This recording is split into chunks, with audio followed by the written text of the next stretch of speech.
தனிப்பெரும் கருணை அருட்பெரும் ஜோதி அருட்பெரும் ஜோதி அருட்பெரும் ஜோதி தனிப்பெரும் கருணை அருட்பெரும் ஜோதி அருட்பெரும் ஜோதி அருட்பெரும் ஜோதி தனிப்பெரும் கருணை அருட்பெரும் ஜோதி அருட்பெரும் ஜோதி அருட்பெரும் ஜோதி தனிப்பெரும் கருணை அருட்பெரும் ஜோதி அருட்பெரும் ஜோதி அருட்பெரும் ஜோதி தனிப்பெரும் கருணை அருட்பெரும் ஜோதி அருட்பெரும் ஜோதி அருட்பெரும் ஜோதி தனிப்பெரும் கருணை அருட்பெரும் ஜோதி அருட்பெரும் ஜோதி எல்லாம் வல்ல அருட்பெரும் ஜோதி ஆண்டவரின் தயவாலும் கருணையாலும் இந்த உலகில் வாழும் அனைத்து உயிரினங்களும் இன்புற்று வாழ்வதற்காக இறைவனால் வருவிக்கப்பெற்ற வள்ளல் பெருமானுடைய 202வது வருட வருவிக்க உற்ற நாள்.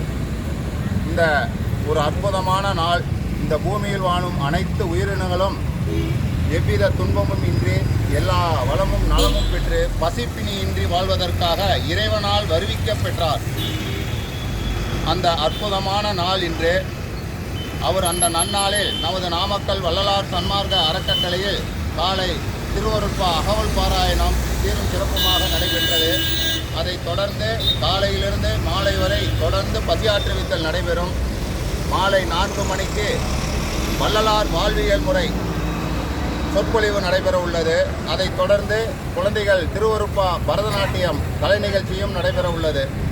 இந்த நன்னாளில் பசியாற்றுவித்தல் செய்வதற்கு தயவு புரிந்து வந்த அனைத்து தயவாளர்கள் குடும்பங்களும் மன அமைதி, குடும்ப ஒற்றுமை, குடும்ப ஆரோக்கியம், தொழில் மேன்மை, குழந்தைகள் கல்வி மேன்மை பெற்று விஞ்ஞான மெய்யறிவு பெற்று எல்லா வளமும் நலமும் பெற்று நீடோழி வாழ எல்லாம் வல்ல அருட்பெரும் ஜோதி ஆண்டவரை பிரார்த்திக்கின்றோம்.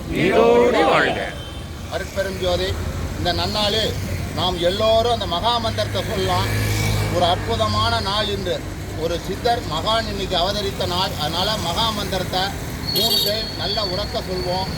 அருட்பெரும் ஜோதி அருட்பெரும் ஜோதி தனிப்பெரும் கருணை அருட்பெரும் ஜோதி அருட்பெரும் ஜோதி அருட்பெரும் ஜோதி தனிப்பெரும் கருணை அருட்பெரும் ஜோதி அருட்பெரும் ஜோதி அருட்பெரும் ஜோதி தனிப்பெரும் கருணை அருட்பெரும் ஜோதி அருட்பெரும் ஜோதி அருட்பெரும் ஜோதி தனிப்பெரும் கருணை அருட்பெரும் ஜோதி அருட்பெரும் ஜோதி அருட்பெரும் ஜோதி தனிப்பெரும் கருணை அருட்பெரும் ஜோதி அருட்பெரும் ஜோதி அருட்பெரும் ஜோதி தனிப்பெரும் கருணை அருட்பெரும் ஜோதி எல்லா உயிர்களும் என்பொற்று வாழ்க கொல்லா நெறியே குவளையமெல்லாம் ஓங்குக வள்ளல் மலரடி வாழ்க வாழ்க எல்லாம் செயல்கூடும் என்னானை அம்பலத்து